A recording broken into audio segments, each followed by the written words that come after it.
Saudi গ্রামীণ প্রবাসীরা যারা বাংলাদেশ থেকে নতুন আসবেন তারা মেন পাওয়ার নিয়ে বিশাল সমস্যার মধ্যে পড়েছেন। অনেকেই 1 মাসের উপর হয়ে গেছে তারা তাদের মেন পাওয়ারটি হাতে পাচ্ছে না। অনেকেই প্রশ্ন করছেন যে মেন পাওয়ার পেতে তো মাত্র 3 থেকে 4 দিন, বড় জোর 1 সপ্তাহ সময় লাগে, কিন্তু আমাদের 25 দিন, 20 দিন, 1 মাস হয়ে গেছে, এখনও পর্যন্ত কেন আমরা আমাদের মেন পাওয়ারটি পাচ্ছি না? দেখেন, এখন কিন্তু দেশে নতুন নিয়ম করা হয়েছে। আগে যেভাবে মেন পাওয়ার পাওয়া যেত এখন কিন্তু এভাবে মেন পাওয়ার পাওয়া যাচ্ছে না। এখন মেন পাওয়ারটিকে 2 ভাগে বিভক্ত করা হয়েছে।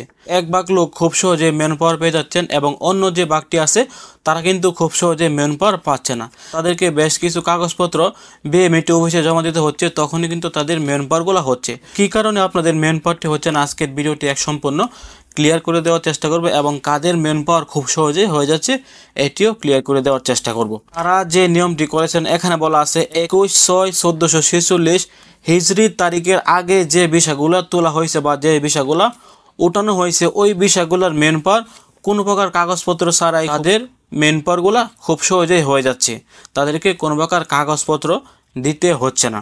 এবং এখানে বলা আছে 21/6/1446 21/6/1446 এটা বাংলা তারিখও আমি ভিডিও শেষে জানিয়ে দেওয়ার চেষ্টা করব। 21/6/1446 হিজরির পরে যে ভিসাগুলো উঠেছে বা যে ভিসাগুলো তোলা হয়েছে তাদের মেন পাওয়ারে কিন্তু মূলত সমস্যা হচ্ছে। অনেকে জিজ্ঞেস করছেন এটাকে বাংলাদেশের সমস্যা নাকি সৌদি আরবের সমস্যা। দেখেন, এটা সৌদি আরবের সমস্যা না, এটা আমাদের বাংলাদেশেরও সমস্যা না।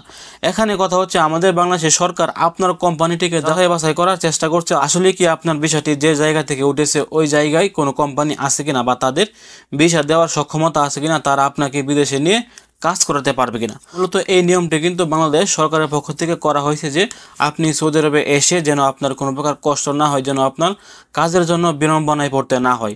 আপনাকে যে আপনার কোম্পানি ভিসা দিয়েছে তারা কি আপনাকে নিয়ে কাজে লাগাতে সক্ষম কিনা এটি কিন্তু তারা যাচাই বাছাই করতে চাচ্ছে। মূলত এই জন্যই নতুন করে 21/6/1446 সালের পরে যে ভিসাগুলো উঠেছে তাদের কাছ থেকে কিছু কাগজপত্র তারা সত্যায়িত চাচ্ছে। কি করলে আপনাদের মেন পাওয়ারটি খুব সহজেই বিএমইটি অফিস দিয়ে দিবে।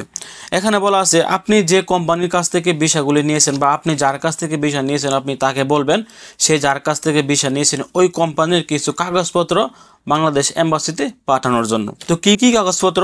প্রথমে বলা আছে পাওয়ার অফ অ্যাটর্নি, তারপর হচ্ছে ডিমান্ড লেটার, তারপর হচ্ছে এমপ্লয়মেন্ট কন্ট্রাক্ট অর্থাৎ কর্মীর কন্ট্রাক্ট, কাজের কন্ট্রাক্ট।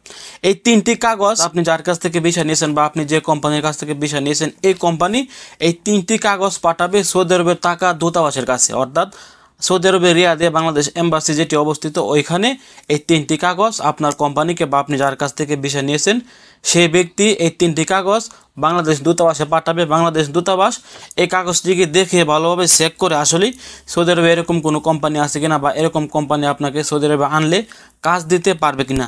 বাংলাদেশ এম্বাসি যেটি সৌদি আরবে অবস্থিত তারা এই 3টি কাগজ যাচাই বাছাই করবে। আবার বলছি 3টি কাগজ কি কি? একটা হচ্ছে পাওয়ার অফ অ্যাটর্নি, আরেকটি হচ্ছে ডিমান্ড লেটার, আরেকটি হচ্ছে আপনি যে এখানে এসে কাজ করবেন এই কাজের একটি কন্ট্রাক্ট। এই 3টি কাগজ আপনি যার কাছ থেকে ভিসা নিয়েছেন সে অথবা আপনার কোম্পানি বাংলাদেশ দূতাবাসে জমা দিবে। বাংলাদেশ দূতাবাস এদিকে ভালোভাবে যাচাই করে তারা এটিকে অ্যাটাস্টেড করে দেবে, করে আপনাকে একটি কপি দিয়ে দিবে। আপনি সেই কপিটি নিয়ে যদি বাংলাদেশ বিএমইটি অফিসে জমা দেন তখনই কিন্তু তারা এটিকে চেক করে আবার আপনার মেন পাওয়ারটি ওকে করে দেবে। তো এই হচ্ছে মূল সমস্যা। এখানে বলা আছে 21/6/1446 অর্থাৎ এটাকে যদি আপনি বাংলা করেন তাহলে এটা হচ্ছে 2024 সালের ডিসেম্বরের 22 তারিখ। 2024 সালের ডিসেম্বরের 22 তারিখের পরে যে ভিসাগুলো উঠেছে তাদের কোম্পানি বা তাদের ভিসা যার কাছ থেকে নিয়েছেন তাদের কাছ থেকে আপনাকে 3টি কাগজ সংগ্রহ করতে হবে, power of attorney, demand letter এবং আপনার কাজের কন্ট্রাক্ট। এই 3টি কাগজ বাংলাদেশ এম্বাসিতে পাঠাতে হবে, তারা এটিকে চেক করে অ্যাটাস্টেড করে দেবে। তারপর আপনি এখান থেকে একটি কপি নিয়ে বাংলাদেশ বিএমইটি অফিসে জমা দেবেন। জমা দেওয়ার পরে কিন্তু আপনার মেন পাওয়ারটি হয়ে যাবে। তো আশা করছি আপনারা আজকের এই ভিডিও থেকে একদম ক্লিয়ার হয়ে গেছেন যে কী কারণে আপনাদের মেন পাওয়ারটি হচ্ছে না বা কী করলে আপনাদের মেন পাওয়ারটি হবে। যদি আপনার ভিসা আগে উঠে থাকে তাহলে অবশ্যই আপনি মেন পাওয়ার করতে পারবেন, এবং যদি আপনি 2024 সালের ডিসেম্বর মাসের 22 তারিখের পরে ভিসা উঠে থাকে তাহলে কিন্তু আপনি মেন পাওয়ার করতে পারবেন না এই 3টি কাগজ ছাড়া। এই 3টি কাগজ আপনাকে সত্যায়িত করে আপনার বিএমইটি অফিসে জমা দিলে কিন্তু আপনি আপনার মেন পাওয়ারটি পেয়ে যাবেন। তো এই ছিল আজকে গুরুত্ব গুরুত্বপূর্ণ একটি আপডেট তথ্য। ভিডিওটি সর্বোচ্চ শেয়ার করে সবাইকে জানিয়ে দেওয়ার চেষ্টা করবেন, কারণ বাংলাদেশে কিন্তু অনেক প্রবাসীরা এই মেন পাওয়ারটি নিয়ে বিশাল সমস্যার মধ্যে আছে। এই 3টি কাগজ যদি আপনার দালাল বা আপনার কোম্পানি আপনাকে জোগাড় করে দিতে পারে বা সত্যায়িত করে দিতে পারে, তাহলে কিন্তু আপনার মেন পাওয়ার আর কেউ আটকাতে পারবে না। এটি কিন্তু একদম নতুন একটি নিয়ম করা হয়েছে, আগে এই নিয়মটি ছিল না। তো এই ছিল আজকে গুরুত্বপূর্ণ একটি আপডেট তথ্য। ভিডিওটি শেয়ার করে যারা সৌদি আরবে নতুন আসবেন তাদেরকে জানিয়ে দেওয়ার চেষ্টা করবেন, তারা কিন্তু এই মেন পাওয়ারটি নিয়ে অনেক টেনশনের মধ্যে আছেন। কী করলে তাদের মেন পাওয়ার পাবে, অবশ্যই ভিডিওটি শেয়ারের মাধ্যমে তাদেরকে জানিয়ে দেওয়ার চেষ্টা করবেন। ভালো থাকুন, সুস্থ থাকুন। সৌদি আরবের সকল আপডেট তথ্য পেতে আমাদের দূরপ্রবাস ইউটিউব চ্যানেল এবং দূরপ্রবাস ফেসবুক পেজটি ফলো করে রাখতে পারেন। আসসালামু আলাইকুম।